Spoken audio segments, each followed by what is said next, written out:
എല്ലാവർക്കും നമ്മുടെ ഇന്നത്തെ ക്ലാസ്സിലേക്ക് സ്വാഗതം. നാം ഇന്ന് പഠിക്കാൻ പോകുന്നത് നമ്മുടെ 5ാമത്തെ chapter solutions of equation. Solutions of equation എന്ന് പറഞ്ഞാൽ എന്താണ്? സമവാക്യങ്ങളുടെ പരിഹാരം അല്ലേ? അപ്പോൾ ഈ ചാപ്റ്റർ വളരെ പ്രധാനപ്പെട്ടൊരു ചാപ്റ്ററാണ്. പ്രധാനപ്പെട്ട ചാപ്റ്റർ എന്ന് പറയാൻ എന്താണ് കാരണം?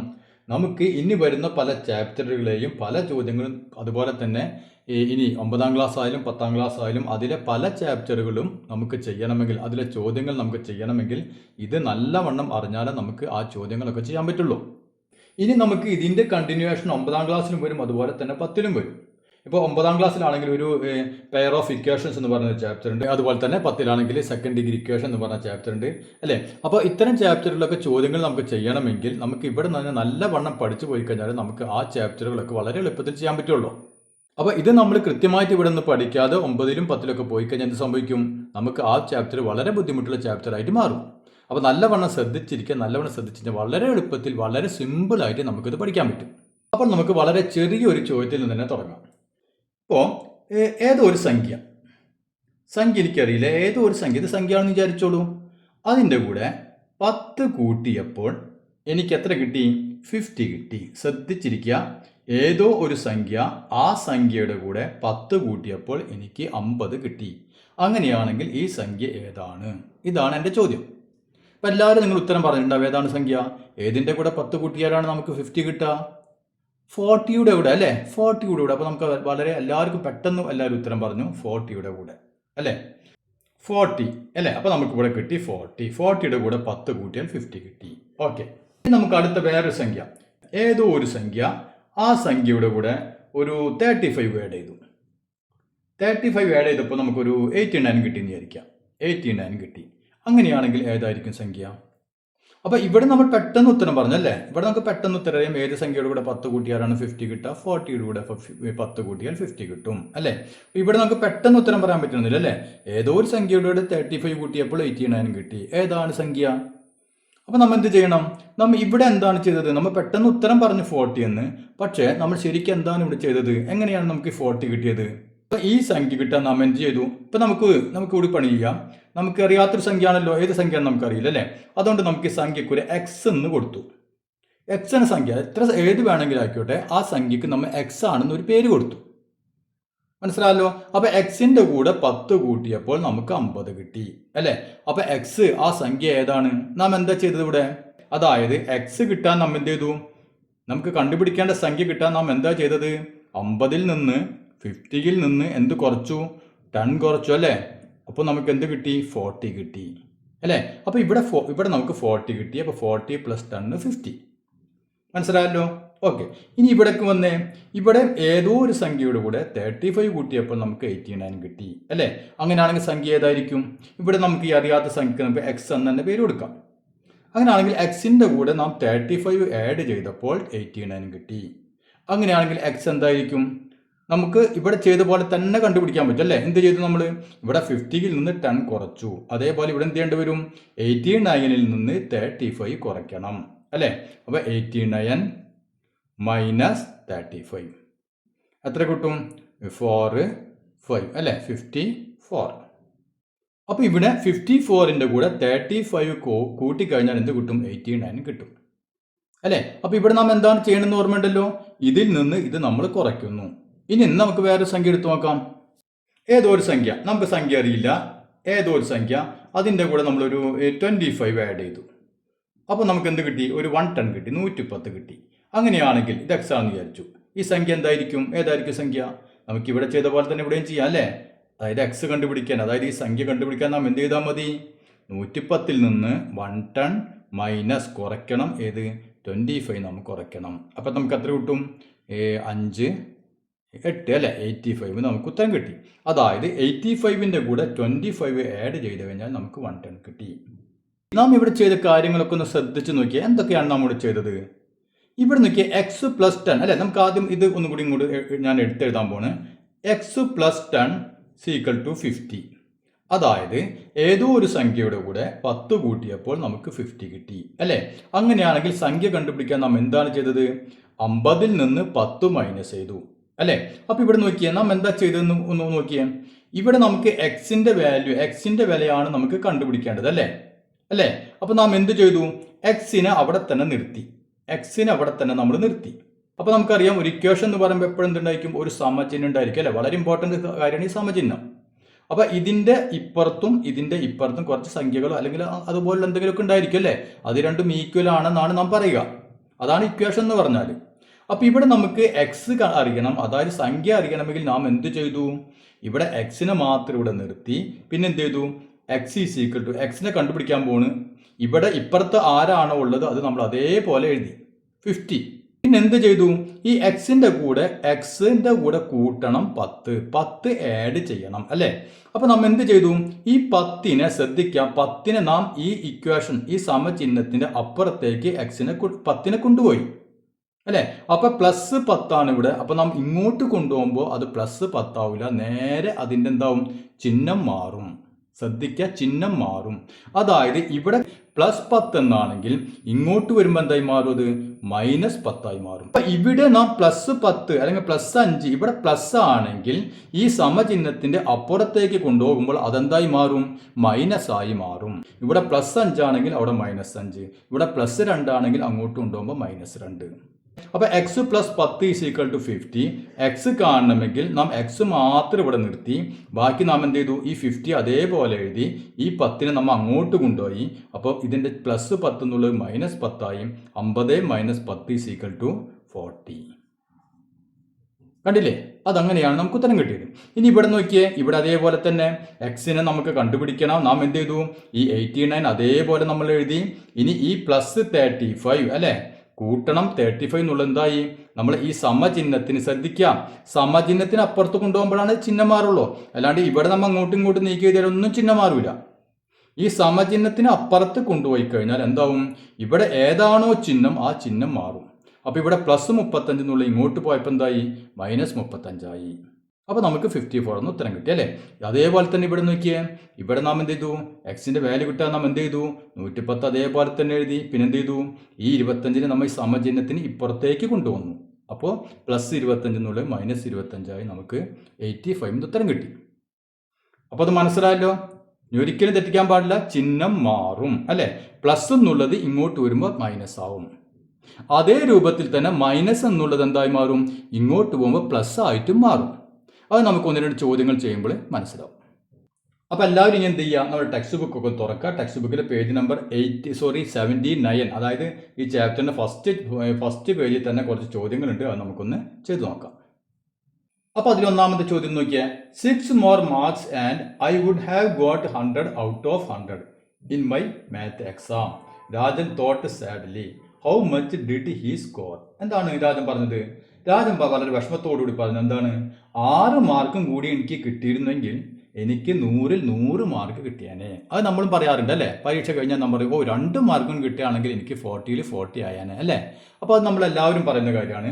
അതേപോലെ രാജൻ എന്താണ് പറഞ്ഞത്? എനിക്ക് ഒരു 6 മാർക്ക് അല്ലേ, വെറും ഒരു 6 മാർക്കും കൂടി കിട്ടിയിട്ടുണ്ടെങ്കിൽ എനിക്ക് എന്തായാനേ? എനിക്ക് കണക്ക് പരീക്ഷയ്ക്ക് 100-ൽ 100 മാർക്കും കിട്ടിയേനെ. അങ്ങനെയാണെങ്കിൽ രാജന് എത്ര മാർക്ക് കിട്ടിയിട്ടുണ്ടായിരിക്കും? ഇതാണ് ചോദ്യം. അപ്പോൾ ഈ ചോദ്യത്തിന് നമുക്ക് വളരെ പെട്ടെന്ന് ഉത്തരം പറയാൻ പറ്റും അല്ലേ? 6 മാർക്കും കൂടി കിട്ടിക്കഴിഞ്ഞാൽ രാജന് എത്ര മാർക്ക് കിട്ടും? 100 മാർക്ക് കിട്ടും അല്ലേ? അതായത് 100 മാർക്ക് കിട്ടാൻ ഒരു 6 മാർക്കിൻ്റെ കുറവുണ്ട്. അപ്പോൾ എത്ര മാർക്കാണ് കിട്ടിയിട്ടുണ്ടാവുക? നമുക്ക് പെട്ടെന്ന് പറയാം അല്ലേ? എത്ര ആയിരിക്കും? 94 മാർക്ക് കിട്ടിയിട്ടുണ്ടാവും അല്ലേ? അപ്പോൾ 94ൻ്റെ കൂടെ ഒരു 6 മാർക്കും കൂടി കൂടിക്കഴിഞ്ഞാൽ നമുക്ക് എത്ര കിട്ടും? രാജന് എത്ര കിട്ടും? 100 മാർക്ക് കിട്ടും ആണല്ലോ. ഓക്കെ, അത് നമുക്ക് പെട്ടെന്ന് ഉത്തരം പറയാൻ പറ്റും അല്ലേ? അപ്പോൾ നമുക്ക് ഇത് നമ്മൾ നേരത്തെ ചെയ്ത പോലെ എങ്ങനെ ഇത് ചെയ്യാൻ പറ്റുമെന്ന് നോക്കിയേ. അപ്പോൾ ഇവിടെ രാജന് മാർക്ക് കിട്ടിയിട്ടുണ്ട്. എത്ര മാർക്കാണ് നമുക്കറിയില്ല അല്ലേ? അപ്പോൾ ആ മാർക്കാണ് നമുക്ക് കണ്ടുപിടിക്കേണ്ടത്. അപ്പോൾ നാം എന്താണ് പറഞ്ഞത്? നമുക്ക് കണ്ടുപിടിക്കേണ്ട മാർക്ക് അല്ലെങ്കിൽ നമുക്ക് അറിയാത്ത മാർക്ക് നാം എന്തെന്ന് കൊടുക്കുക? അതിന് എക്സ് ആണെന്ന് കൊടുക്കുക. മനസ്സിലായില്ല? അത് നമുക്ക് കണ്ടുപിടിക്കണം. അപ്പോൾ നമുക്ക് എന്ത് ചെയ്യാം? നമുക്കത് അറിയില്ല. അപ്പോൾ രാജന് എത്രയോ മാർക്ക് കിട്ടിയിട്ടുണ്ട്. അപ്പോൾ രാജന് എക്സ് മാർക്ക് കിട്ടിയെന്ന് വിചാരിക്കുക. അത് 80, 90, 95 എത്ര വേണമെങ്കിലും ആക്കിയിട്ട് ഇതാണ് രാജന് കിട്ടിയ മാർക്ക്. ഈ രാജൻ എന്താണ് പറഞ്ഞത്? ഇതിൻ്റെ കൂടെ ശ്രദ്ധിക്കുക, ഇതിൻ്റെ കൂടെ ഒരു 6 മാർക്കും കൂടി കിട്ടിയിരുന്നെങ്കിൽ അല്ലേ? അപ്പോൾ രാജന് കിട്ടിയ മാർക്ക് ഇതാണ്. അതിൻ്റെ കൂടെ ഒരു 6 മാർക്കും കൂടി ആഡ് ചെയ്താൽ എത്രയായേനെ? 100 മാർക്ക് കിട്ടിയേനെ. ഇങ്ങനെയാണ് രാജൻ പറഞ്ഞത്. അതായത് ഈ രാജന് കിട്ടിയ മാർക്കിന്റെ കൂടെ 6 മാർക്ക് കൂടി കൂട്ടിക്കഴിഞ്ഞാൽ രാജൻ പറയുന്നു അത് 100 മാർക്ക് കിട്ടിയേനെ, 100ൽ 100ഉം കിട്ടിയേനെ. അപ്പൊ ഇതാണ് നമ്മുടെ ഇക്വേഷൻ, സമവാക്യം. X plus 6 is equal to 100. X എന്ന് പറഞ്ഞാൽ നമുക്കറിയില്ല, ഇതാണ് രാജന് കിട്ടിയ മാർക്ക്. അപ്പൊ വേണമെങ്കിൽ നമുക്ക് മുകളിൽ ഒന്നും കൂടി എഴുതാം. ഈ എക്സ് എന്ന് പകരം നമ്മൾ രാജൻസ് മാർക്ക്, രാജന് കിട്ടിയ മാർക്കിന്റെ കൂടെ ഒരു 6 മാർക്കും കൂടി നമ്മൾ കൂട്ടുകയാണെങ്കിൽ എന്ത് കിട്ടും? 100 കിട്ടിയേനെ, അല്ലെ? 100 മാർക്കായേനെ. അപ്പൊ രാജൻസ് മാർക്ക്, രാജൻ കിട്ടിയ മാർക്കിന്റെ കൂടെ 6 കൂട്ടിയാൽ 100 മാർക്ക്. അപ്പൊ രാജൻ കിട്ടിയ മാർക്കിനെ നാം എന്ത് വിചാരിച്ചു? എക്സ് ആണെന്ന് വിചാരിച്ചു. അപ്പൊ എക്സിന്റെ കൂടെ 6 കൂട്ടിക്കഴിഞ്ഞാൽ നമുക്ക് 100 കിട്ടും, ഇല്ലേ? അപ്പൊ ഇതിൽ നിന്ന് എക്സ്, അതായത് രാജന്റെ മാർക്ക് നമ്മൾ എങ്ങനെ കണ്ടുപിടിക്കാം? അതാണ് നമ്മൾ നേരത്തെ പറഞ്ഞു നിർത്തിയത്, അല്ലേ? അപ്പൊ എക്സ് ഈസ് ഈക്വൽ ടു എന്താണ് നമ്മൾ ചെയ്യേണ്ടത്? പറഞ്ഞതൊക്കെ ഓർമ്മയുണ്ടല്ലോ. ഈ സമചിഹ്നത്തിൽ ഇപ്പുറത്ത് എന്താണുള്ളത് അത് അതേപോലെ എഴുതാം. അപ്പൊ ഇവിടെ 100 ആണ്, 100 അതേപോലെ എഴുതി. ഓക്കെ, ഇനി എന്ത് വേണം? ഇവിടെ നമുക്ക് എക്സിനെ മാത്രം നിർത്താൻ പാടുള്ളൂ. എക്സിനാണ് നമുക്ക് കണ്ടുപിടിക്കാൻ പോണത്. അപ്പൊ ഇവൻ നമുക്ക് എന്ത് വേണം? ഇവിടെ ആവശ്യമില്ല, അല്ലേ? അപ്പൊ ഇവനെ നമ്മൾ ഇപ്പുറത്തേക്ക് കൊണ്ടുപോകണം. അപ്പൊ വെറുതെ പോവൻ വെറുതെ പോവില്ല. ഈ സമചിഹ്നത്തിന് ഇപ്പുറത്ത് പോകാൻ വെറുതെ പോവില്ല. അവനക്ക് എന്തെങ്കിലും നമ്മളൊരു സമ്മാനം കൊടുക്കണം. അപ്പൊ എന്താ സമ്മാനം കൊടുക്കുന്നത്? ഇവിടെ +6 എന്നുള്ളത് നമ്മൾ ചിഹ്നം മാറ്റി മൈനസ് ആക്കി വിടാം. അപ്പൊ അവൻ വേഗം പോയിക്കോളൂ. അപ്പൊ +6 എന്ത് ചെയ്തു? -6. കണ്ട, ഇതാണ് നമ്മൾ ശ്രദ്ധിക്കേണ്ടത്. +6 എന്നുള്ളതിനെ നാം ഇപ്പുറത്തേക്ക് അവനെ പറഞ്ഞയക്കുമ്പോൾ സന്തോഷിപ്പിച്ചിട്ട് പറഞ്ഞാക്കാം. അപ്പൊ എന്ത് സന്തോഷം കൊടുത്തു? ഒരു -6 കൊടുത്തു. അപ്പൊ -6 എന്നായി മാറി. അപ്പൊ x is equal to 100 - 6 equal to എന്ത് വരും? 100ൽ നിന്ന് 6 കുറച്ച് എത്രയാണ്? 94. മനസ്സിലായില്ലേ? അപ്പൊ നമുക്ക് എഴുതാം രാജൻസ് മാർക്ക്, അതായത് രാജന് കിട്ടിയ മാർക്ക് എത്രയാണ്? 94 മാർക്കാണ് രാജന് കിട്ടിയത്. അപ്പൊ അത് മനസ്സിലായല്ലോ. ഓക്കെ, ശ്രദ്ധിച്ച് ചെയ്ത് പഠിക്കുക. ഇനി നമുക്ക് രണ്ടാമത്തെ ചോദ്യം നോക്കിയാൽ 5 more years and I would be 18. I can watch. Lissy calculated. How old is she now? എന്താണ് ലിസി പറഞ്ഞത്? 5 more years, അല്ലെ? 5 വർഷം കൂടി കഴിഞ്ഞു കഴിഞ്ഞാൽ എനിക്ക് എത്ര വയസ്സാകും? എനിക്ക് 18 വയസ്സാകും. അപ്പോൾ എനിക്ക് വോട്ട് ചെയ്യാൻ പറ്റും. അപ്പൊ ലിസിക്ക് ഇപ്പൊ 18 വയസ്സായിട്ടില്ല. 5 കൊല്ലം കൂടി കഴിഞ്ഞാലാണ് ലിസിക്ക് 18 വയസ്സാകുക, അല്ലെ? അപ്പൊ ലിസിക്ക് എത്രയായിരിക്കും ഇവിടെ വയസ്സ്? നമുക്ക് പറയാൻ പറ്റും, പെട്ടെന്ന് പറയാൻ പറ്റും, അല്ലേ? ഇപ്പൊ 18 ആയിട്ടില്ല, 5 കൊല്ലം കഴിഞ്ഞാലോ 18 ആവുള്ളൂ. അപ്പൊ ഇപ്പൊ എത്ര ആയിട്ടുണ്ടാവും? 13 വയസ്സല്ലേ? 13ന്റെ കൂടെ 5 കൂട്ടി കഴിഞ്ഞാൽ 18 കിട്ടും. അത് നമുക്കറിയാം, അല്ലേ? അപ്പൊ നമുക്ക് ഇതേ രൂപത്തിൽ എങ്ങനെ ചെയ്യാൻ പറ്റും? ലിസിയുടെ ഇപ്പോഴുള്ള വയസ്സിന്റെ കൂടെ 5 വയസ്സും കൂടി കൂട്ടിക്കഴിഞ്ഞാൽ എന്ത് കിട്ടും? എത്രയാകും? ലിസിയുടെ വയസ്സ് 18 വയസ്സാവും, അല്ലേ? അപ്പൊ നമ്മൾ ഇവിടെ ചെയ്ത പോലെ തന്നെ ലിസിയുടെ വയസ്സ് നമുക്കറിയില്ല. ലിസിയുടെ വയസ്സ്, അല്ലേ? ലിസീസ് ഏജ്. അപ്പൊ ലിസിയുടെ ഇപ്പോഴത്തെ വയസ്സ്, അതിൻ്റെ കൂടെ ഒരു 5 വയസ്സും കൂടി കൂട്ടിക്കഴിഞ്ഞാൽ എത്രയാകും? 18 വയസ്സാകും. മനസ്സിലായില്ല? അപ്പൊ ഇതേപോലെ നമ്മൾ എഴുതേണ്ടത് ലിസിയുടെ വയസ്സിന്റെ കൂടെ 5 കൂട്ടിക്കഴിഞ്ഞാൽ 18 വയസ്സാകും. നമുക്ക് എന്ത് ചെയ്യാം? ലിസിയുടെ വയസ്സ് നമുക്ക് കണ്ടുപിടിക്കണം, അല്ലേ? നാം ലിസിയുടെ വയസ്സ് നിങ്ങൾ എപ്പോഴും എഴുതിപ്പോണ്ട്. അതിന് പകരം എന്തെന്ന് കൊടുക്കാം? നമുക്ക് എക്സ് എന്ന് കൊടുത്തു, അല്ലേ? ലിസിയുടെ വയസ്സിന് പകരം നമ്മൾ എക്സ് എന്ന് കൊടുത്തു. അപ്പൊ എക്സിന്റെ കൂടെ ഒരു 5 കൂട്ടിക്കഴിഞ്ഞാൽ നമുക്ക് എന്ത് കിട്ടും? 18 വയസ്സ് കിട്ടും. അങ്ങനെയാണെങ്കിൽ എക്സ് എന്തായിരിക്കും? അതായത് ലിസിയുടെ ഏജ് എന്തായിരിക്കും? എക്സ് ഈസ് ഈക്വൽ ടു നാം എന്താണ് പറഞ്ഞത്? ഇവിടെ ഏതാണോ അത് അതേ രൂപത്തിൽ എഴുതാം, അല്ലേ? അതിനൊരു മാറ്റവും ഇല്ല. 18 എഴുതി. ഇനി എന്ത് വേണം? ഇതിന്റെ കൂടെ നാം എന്താണ് ഇവിടെ എടുക്കുന്നത്? ഒരു +5 ഉണ്ട്, അല്ലേ? ഈ 5നെ നാം അപ്പുറത്ത് കൊണ്ടുപോകണം, സമചിഹ്നത്തിന് അപ്പുറത്ത് കൊണ്ടുപോകണം. എന്തായി മാറും? പ്ലസ് എന്നുള്ളത് മൈനസായി മാറും. അപ്പൊ -5 ഈക്വൽ ടു 18ൽ നിന്ന് 5 കുറച്ചാൽ 13. അപ്പൊ 13 വയസ്സാണ് ഇപ്പൊ ആർക്കുള്ളത്? ലിസിക്കുള്ളത്, അല്ലെ? 13 years. എന്താണ് നമ്മുടെ മൂന്നാമത്തെ ചോദ്യം? What should be added to 123 to make it 321? അല്ലെ? എന്താണ് പറഞ്ഞിട്ടുള്ളത്? 123ന്റെ കൂടെ എത്ര കൂട്ടിയാൽ അത് 321 ആകും? മനസ്സിലായില്ലേ? അതായത് 123നെ നമുക്ക് എന്താക്കണം? 321 ആക്കണം. അതിന് നമ്മൾ എത്ര 123ന്റെ കൂടെ എത്ര ആഡ് ചെയ്യണം എന്നാണ് ചോദിച്ചിട്ടുള്ളത്. അപ്പോൾ 123ന്റെ കൂടെ ഏതോ ഒരു സംഖ്യ ആഡ് ചെയ്യണം. ആ സംഖ്യ നമുക്ക് ഏതാണെന്ന് അറിയില്ല, അല്ലെ? അപ്പൊ നമ്മൾ എന്ത് ചെയ്യണം? ആ സംഖ്യ നമ്മൾ എക്സ് ആണെന്ന് വിചാരിക്കുക. അപ്പൊ നമുക്ക് ഏത് എഴുതാം? 123, അല്ലെ? അപ്പൊ 123 അതിൻ്റെ കൂടെ ഏതോ ഒരു സംഖ്യ ആഡ് ചെയ്ത് കഴിഞ്ഞാൽ നമുക്ക് എത്ര കിട്ടണം? അതിനെ 321 ആക്കണം, അല്ലെ? അപ്പൊ 123ന്റെ കൂടെ നാം ഏതോ ഒരു സംഖ്യ ആഡ് ചെയ്യണം. അപ്പൊ ആ സംഖ്യ നമുക്ക് എന്ത് പറയാം? എക്സ് ആണെന്ന് വിചാരിക്കാം. അപ്പോൾ 123ൻ്റെ കൂടെ ഒരു സംഖ്യ ആഡ് ചെയ്ത് കഴിഞ്ഞാൽ നമുക്ക് 321 കിട്ടണം. അപ്പോൾ നമ്മൾ നേരത്തെ ചെയ്ത പോലെ തന്നെ ഇതിൽ നിന്ന് നമ്മൾ എന്ത് കൊടുക്കണം, ഏത് സംഖ്യയാണ് ആഡ് ചെയ്യേണ്ടതെന്ന് നമ്മൾ കണ്ടുപിടിക്കണം. അപ്പോൾ നമ്മൾ ഇതിൻ്റെ സ്റ്റെപ്പ് പറഞ്ഞല്ലോ, ഇവിടെ എന്ത് വേണം, എക്സ് ആണ് കണ്ടുപിടിക്കുക, എക്സിനെ കണ്ടുപിടിക്കുക. അപ്പോൾ നമ്മൾ എക്സ് അതേപോലെ നമ്മൾ നിർത്തി അല്ലേ, സീക്വൽ ടു. ഇനി ഇവിടെ എന്താണുള്ളത് 321, അത് അതേപോലെ എഴുതി, ഒരു മാറ്റവും ഇല്ല. ഇനി എന്ത് വേണം, ഈ എക്സിൻ്റെ കൂടെ ആരാണോ ഉള്ളത് അതിനെ നമ്മൾ ഇപ്പുറത്തേക്ക് കൊണ്ടുവരണം അല്ലേ. അപ്പോൾ ഇവിടെ എന്താണ് ഇതിൻ്റെ ചിഹ്നം 123 അല്ലേ. ഇവിടെ നമ്മൾ ചിഹ്നിട്ടില്ലെങ്കിൽ അതിൻ്റെ അർത്ഥം എന്താണ്, പ്ലസ് എന്നാണ് അല്ലേ. അപ്പോൾ 123 നമുക്ക് എന്ത് ചെയ്യണം, ഇങ്ങോട്ട് കൊണ്ടുവരണം. 320 അത് സമചിഹ്നത്തിന് ഇപ്പുറത്തേക്ക് വരുമ്പോൾ എന്താ ഇതിൻ്റെ ചിഹ്നം മാറി, എന്തായി, പ്ലസ് എന്നുള്ളത് മൈനസ് ആയി, -132. അപ്പോൾ നമുക്ക് എത്ര കിട്ടി നോക്കിയേ, 3 11 8 അല്ലേ, 8. പിന്നെ ഇവിടെ വരുമ്പോൾ 9, പിന്നെ എന്ത് വരും ഇവിടെ ബാക്കി 1 അല്ലേ, 1 ഇവിടെ 2 ആയി, അപ്പോൾ 1, അപ്പോൾ 198. അതായത് 123ൻ്റെ കൂടെ 198 ആഡ് ചെയ്താൽ എത്ര കിട്ടും, 321 കിട്ടും അല്ലേ. അപ്പോൾ നമുക്ക് ആഡ് ചെയ്യേണ്ട നമ്പർ എത്രയാണ്, നമ്പർ സംഖ്യ ഏതാണ്, 198. ഇനി അടുത്തത് നോക്കിയേ, എന്താണ് ചോദ്യം, what should be subtracted from 432 to get 234 അല്ലേ. അതായത് 432 അല്ലെ, അല്ലെങ്കിൽ 432 നിന്ന് എത്ര കുറച്ചാലാണ് നമുക്ക് 234 കിട്ടുക. അപ്പൊ നമ്മിങ്ങനെ എഴുതും, 432 നിന്ന് ഏതോ ഒരു സംഖ്യ കുറയ്ക്കുന്നു. അപ്പോൾ ഉടനടി നമുക്ക് എഴുതാം, 432 നിന്ന് ഏതോ ഒരു സംഖ്യ നമുക്കറിയില്ല, അതിന് നമ്മൾ എക്സ് എന്ന് കൊടുത്തു. മനസ്സിലായില്ലേ. അപ്പൊ 432 നിന്ന് ഏതോ ഒരു സംഖ്യ കുറച്ച് കഴിഞ്ഞാൽ എത്ര കിട്ടും, എത്ര കിട്ടണം, 234 234 കിട്ടണം. അങ്ങനെയാണെങ്കിൽ എക്സ് എന്തായിരിക്കും, ഇതാണ് ചോദ്യം. അപ്പോൾ നമുക്കിവിടെ ഈ സംഖ്യ എക്സ് കണ്ടുപിടിക്കണം അല്ലേ. അപ്പോൾ ഇവിടെ നമ്മൾ എന്ത് ചെയ്യണം, ഇവിടെ നോക്കിയാൽ ഇവിടെ മൈനസ് എക്സ് എന്നാണ് എടുക്കുന്നത് അല്ലേ, നെഗറ്റീവ് എക്സ് എന്നാണ് എടുക്കുന്നത്. അപ്പോൾ നമുക്കൊരു പണി ചെയ്യാം, ഈ നെഗറ്റീവ് എക്സിനെ നമുക്ക് അങ്ങോട്ട് കൊണ്ടുപോകാം. അപ്പോൾ എന്താവും, പോസിറ്റീവ് എക്സ് ആയി മാറും അല്ലേ. അപ്പോൾ 432 ഇവിടെ തന്നെ കിടന്നോട്ടെ. അപ്പോൾ 432 ഇവിടെ തന്നെ കിടന്നു. ഇനി എന്ത് ചെയ്യണം, നമുക്ക് ഈ നെഗറ്റീവ് എക്സ് ഇവിടെ നെഗറ്റീവ് ആയതുകൊണ്ട് നമുക്ക് നെഗറ്റീവ് എക്സിനെ അങ്ങോട്ട് കൊണ്ടുപോകാം. അപ്പോൾ എന്തായി മാറിയത്, പോസിറ്റീവ് എക്സ് ആയി മാറി അല്ലേ. അപ്പോൾ നമ്മൾ ചിഹ്നത്തിൻ്റെ കാര്യമില്ല അല്ലേ, പോസിറ്റീവ് എക്സ് ആകുമ്പോൾ നമ്മൾ പ്ലസ് ഇങ്ങനെ അത് മാത്രമാണെങ്കിൽ പ്ലസ് നിറേണ്ട കാര്യമില്ല. ഓക്കെ, അപ്പോൾ ഇതിന് നമ്മൾ ചിഹ്നം മാറ്റി, നമ്മൾ പറഞ്ഞു സമചിഹ്നത്തിന് ഇപ്പുറത്ത് കൊണ്ടുപോയ ചിഹ്നം മാറും, ചിഹ്നം മാറി അല്ലേ. ഇനി എന്തുണ്ട്, ഇവിടെ ഒരു 234 കിടക്കുന്നുണ്ട് അല്ലേ. ഇതിന് നമുക്ക് ആവശ്യമുണ്ടോ, എക്സിൻ്റെ കൂടെ വേണോ, വേണ്ട അല്ലേ.